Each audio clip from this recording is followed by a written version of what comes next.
Welcome to Singapore! Visiting Singapore can get expensive fast. So for our trip, we set a goal to minimize our spending but still maximize fun.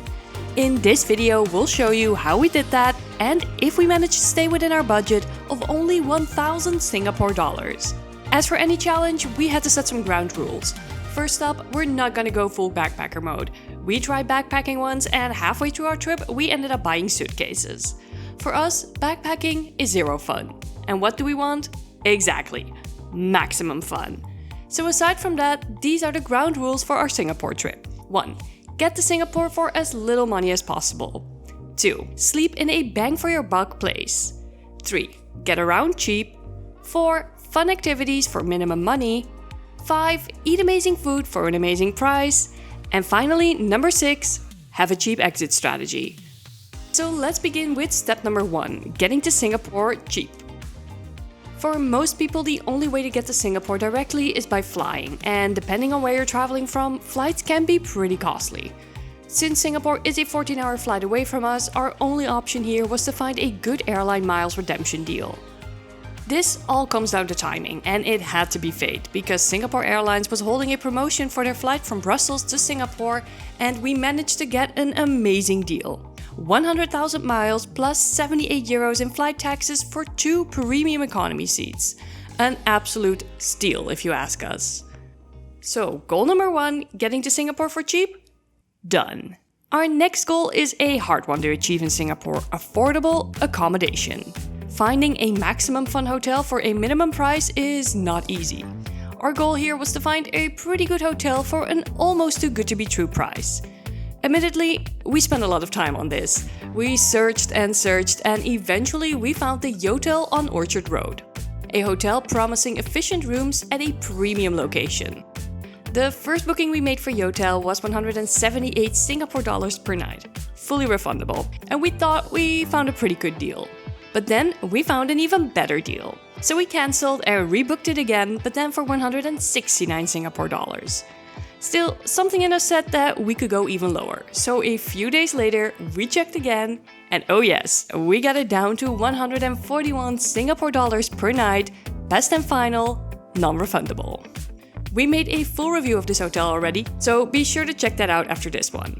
All in all, we would say that this was really a bang for your buck place, given the location right on Orchard Road, the overall comfort level, and the hotel's facilities. Plus, they even have robots bringing amenities to the room. So, goal number 2, find a bang for your buck place? Done. Alright, time to move on to goal number 3, getting around cheap. Of course, nothing is cheaper than walking, which is something that we do a lot. But with so many places to visit and to save our energy, we need a different mode of transportation as well. Luckily, Singapore's public transport is amazing, fast, and cheap, so no expensive taxi for us here. We really enjoyed taking the bus. There was a bus stop right in front of the hotel, and you get to see a lot of Singapore this way. But if you want to go a little faster or a little further, you can also take the MRT, which is Singapore's metro system, and it basically gets you everywhere. As for paying the fare for both the bus and the MRT, you can use your debit or credit card to tap in and tap out. Depending on the distance traveled, a ticket for the bus or metro costs between $1.19 and $2.47. You can also buy an unlimited public transport tourist pass, but for 3 days, this would cost $29 per person, which is way more than what we spent in total. So, goal number 3, get around cheap?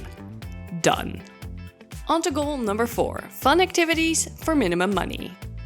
One of the first things we did was go to Merlion Park, where you can see Singapore's famous half-fish, half-lion statue.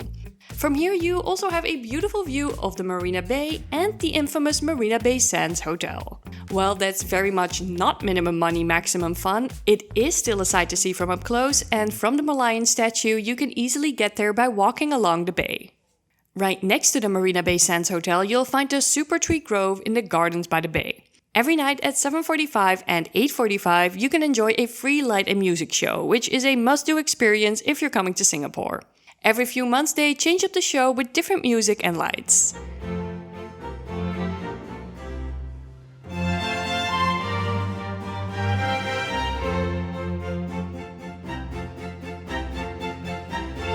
If you go to the 7:45 show, you can make your way back to the Marina Bay Sands Hotel afterwards, and you'll be in time for another free activity, the Waterfront Light Show.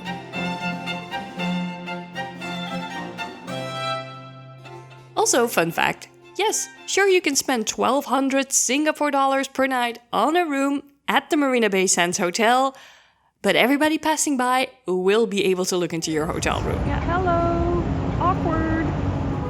For some more free fun, let's move on to Chinatown, and here we visited the Buddha Tooth Relic Temple. It's a beautiful temple with many things to see and do.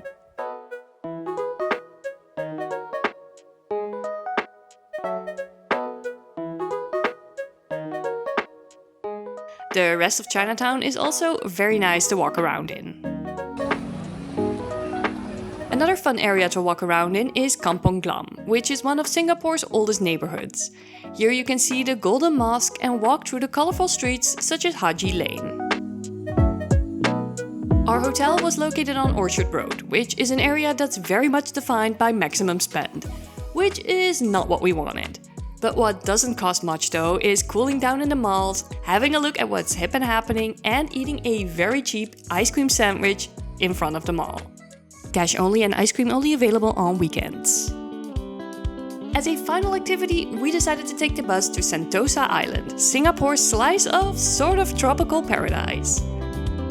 On Sentosa Island, public transport is free, except for the cable card, so keep that in mind.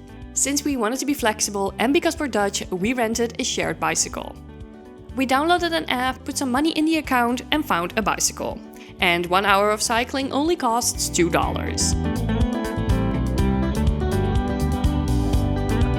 On Sentosa, we decided to visit Fort Siloso. It's completely free to visit, has a beautiful view of the island, and there's a museum about the fort during World War II. This combination equaled a very happy Lawrence.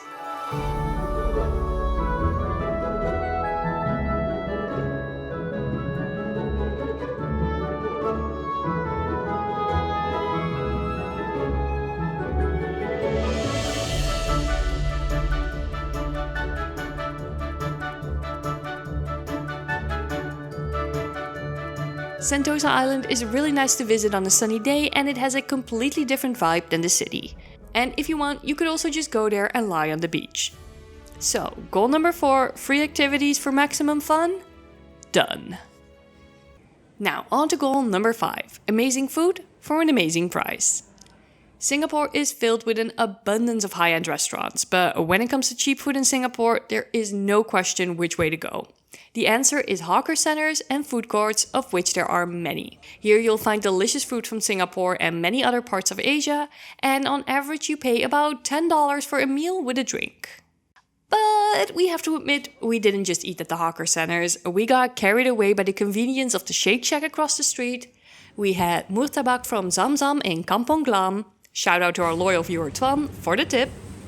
We also went to the hotel's breakfast buffet one morning, and we just had to try this random smoothie machine that we saw on the street.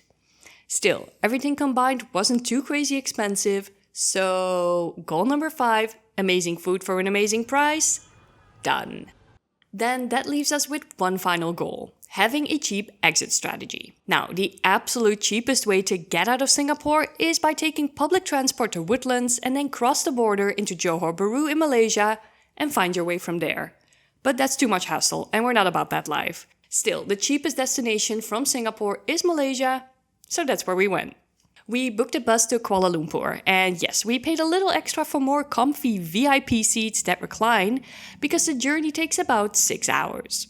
The tickets cost us 35 Singapore dollars per person, including luggage, which is considerably cheaper than flying, and you're dropped off into downtown Kuala Lumpur. The only thing you need to make sure of is to bring your own lunch and snacks or exchange some money into Malaysian ringgit before you board the bus, as the rest place that you stop at is cash only. So, with goal number 6, leave cheap, complete, let's have a look at what our 2-person, 3-day trip to Singapore cost us in total, and if we manage to stay below 1,000 Singaporean dollars. The flight from Brussels to Singapore directly only cost us 110 Singapore dollars in total. A 3-night stay on Orchard Road at the Yotel without breakfast was $420. We only used public transport and the occasional bicycle, and that cost us around $40. All the activities that we mentioned cost us exactly $0, Woohoo! And our food came out to a total of about $315. Lastly, leaving Singapore cost us a total of $70. And all of this combined gives us a grand total of 958 Singapore dollars for 3 days and nights.